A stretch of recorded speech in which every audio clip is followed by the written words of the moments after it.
तो आज का वीडियो स्पेशली उन मैकेनिक्स भाइयों के लिए है जिसको प्रॉब्लम आता है चार्जिंग पिन उठाने में, ट्रैक लाइन टूट जाता है या फिर माइक या फिर चार्जिंग आईसी ख़राब हो जाता है चार्जिंग पिन उठाने के टाइम।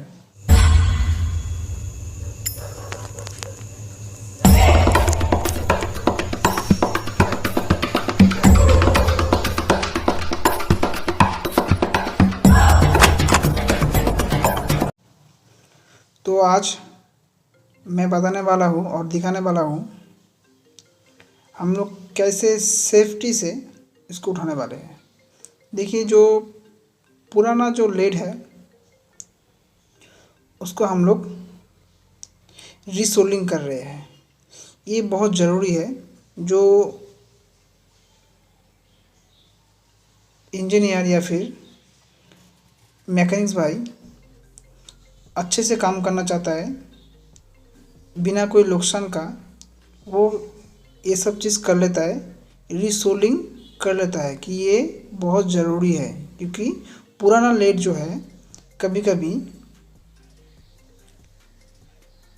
उतना अच्छे से पिघलता नहीं है, तो हम लोग उसको पिघलाते हैं।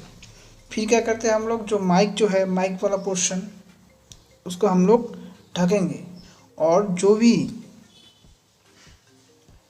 आईसी या फिर पार्ट्स को हमको हीट देना नहीं है उन सबको हम लोग जितना हो सके उसको ढक लेंगे। ढकने के बाद हम लोग उसको चार्जिंग पिन को हीट दे देंगे। देखो, ढकने का प्रोसेस किसी और के पास अलग अलग भी हो सकता है, मगर आप ढक लीजिए। फिर हम लोग चार्जिंग पिन को हीट देकर उठाएंगे। देखिए, उठाने के टाइम जब तक ना पिघले लेड तब तक मत उठाइए, तो आप लोगों को प्रॉब्लम नहीं आएगा। देखिए, ये जो माइक जो है ये भी बच गया, आईसी जो है पार्ट जो है वो भी बच गया। हमने ओनली चार्जिंग पिन को उठा दिया। तो पुराना वाला चार्जिंग पिन को रखते हैं और नया वाला चार्जिंग को पिन के ऊपर थोड़ा बहुत काम करना पड़ता है। नया वाला चार्जिंग पिन जो है उस पर आप लोगों को सोल्डिंग कर लेना पड़ेगा।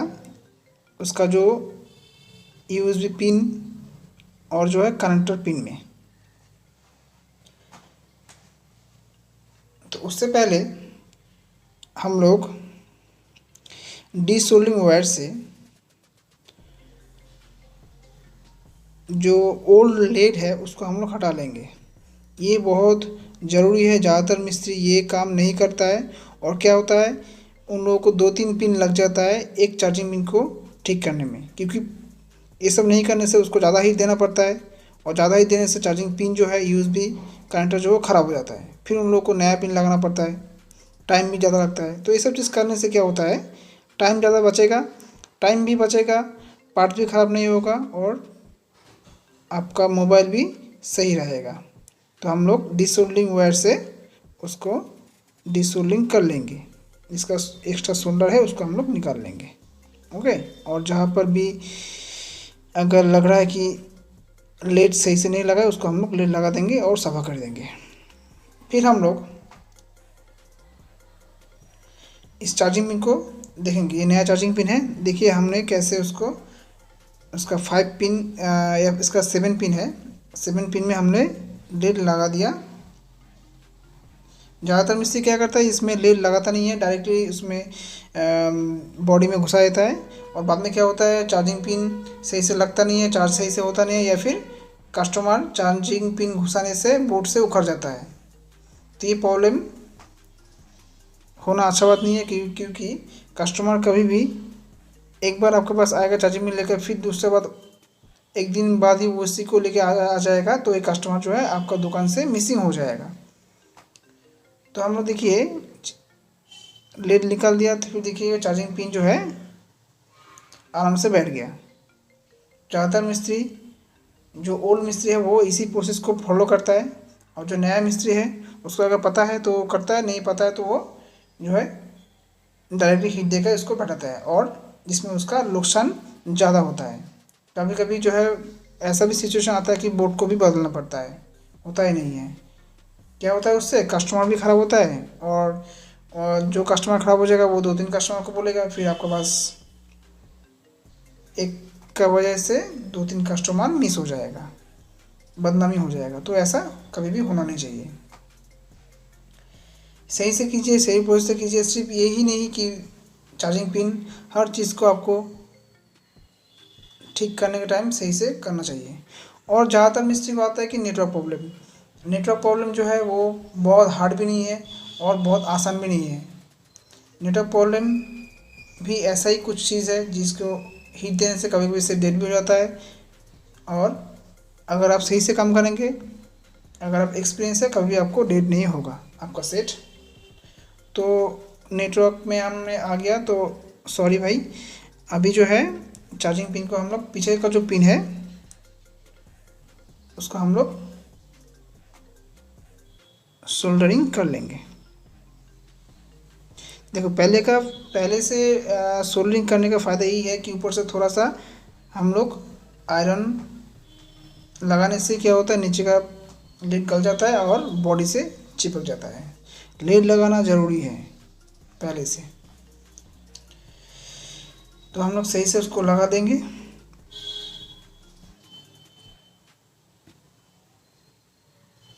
अगर लग रहा है कि नहीं लगाए, आप पूरा सेटिस्फेक्शन हो जाइए, फिर कस्टमर को सेट प्रोवाइड कीजिए। आप अगर अच्छे से सेटिस्फेक्शन नहीं होंगे तो कस्टमर को देने के बाद आपका मन में रहेगा कि कस्टमर फिर से आ सकता है, फिर से आ सकता है। तो ऐसे होने से काम खराब होता है। तो देखिए पीछे थोड़ा सा एक्स्ट्रा जो है